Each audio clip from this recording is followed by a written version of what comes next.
সমবায় দপ্তর এবং সমবায় ইউনিয়নের যৌথ উদ্যোগে ৭১তম অখিল ভারত সমবায় সপ্তাহ ২০২৪ উদযাপন উপলক্ষে ২০ নভেম্বর কৈলাসহরের ঊনকোটি কলাক্ষেত্রে ঊনকোটি জেলাভিত্তিক এক আলোচনা চক্র অনুষ্ঠিত হয়েছে।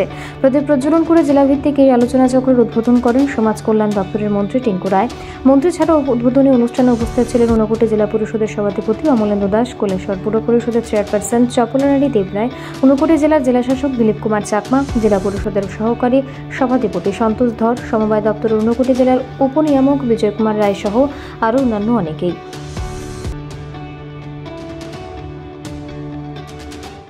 যে আমাদের ভারতেও বিদেশের মাটিতে নয়, ভারতে আমাদের অনেকগুলো, যেমন কফি হাউস নাম শুনেছেন আপনারা, ব্রিটিশ আমলে শুরু হয়েছিল।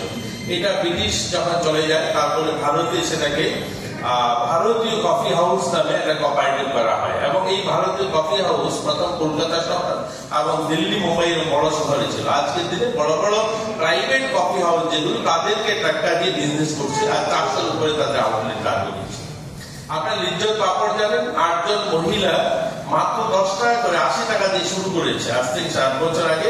আজকে ২৫টা দেশে বিজনেস করে, ২৫টা দেশে লিজ্জত পাপড় সাপ্লাই করে। আর আজকের দিনে তাদের যদি টার্নওভার দেখুন, প্রায় ৬,৮০০ কোটি টাকা, ৬,৮০০ কোটি টাকা টার্নওভার। প্রত্যেক বছর তারা ১৬০০ কোটি টাকা রোজগার করছে। ৪৫,০০০ মহিলা কাজ করে, ২৫টা দেশে বিজনেস করে। একটা গ্রুপ, একটা সমবায়, একটা সমগোষ্ঠী যদি চিন্তা করে তাহলে কি করতে পারে। এই আমুল দুধটা দুটো মানুষ নয়, পুরো একটা জেলার সমস্ত সবাই সম্মিলিত প্রচেষ্টায় সবাই মিলে যখন একসঙ্গে কাজ করছে। আজ আমুল ভারতে নয়, পৃথিবীর সবচেয়ে বড় দুধ প্রডিউসার, মিল্ক প্রডিউসার কোনো অর্গানাইজেশন, তাদের থেকে বড় আর কোনো অর্গানাইজেশন নেই। আজকের দিনে আমাদের এই ত্রিপুরা রাজ্যে আমুল প্রত্যেকটা ঘরে, আর যদি দেখুন আমাদের রাজ্যে প্রায় অর্ধেক পরিবারের ঘরে আমুল দুধ, আমুল বাটার, আমুলের বিভিন্ন আমুল ঘি, বিভিন্ন প্রোডাক্ট না আসলে আমাদের চলবে না। এটা আমরা ছোট রাজ্য, এরকম সারা ভারতবর্ষ সহ পৃথিবীর অনেক দেশ আজ আমুল নির্ভরশীল। আজ তাদের প্রচেষ্টায় সেগুলো দাঁড়িয়েছে।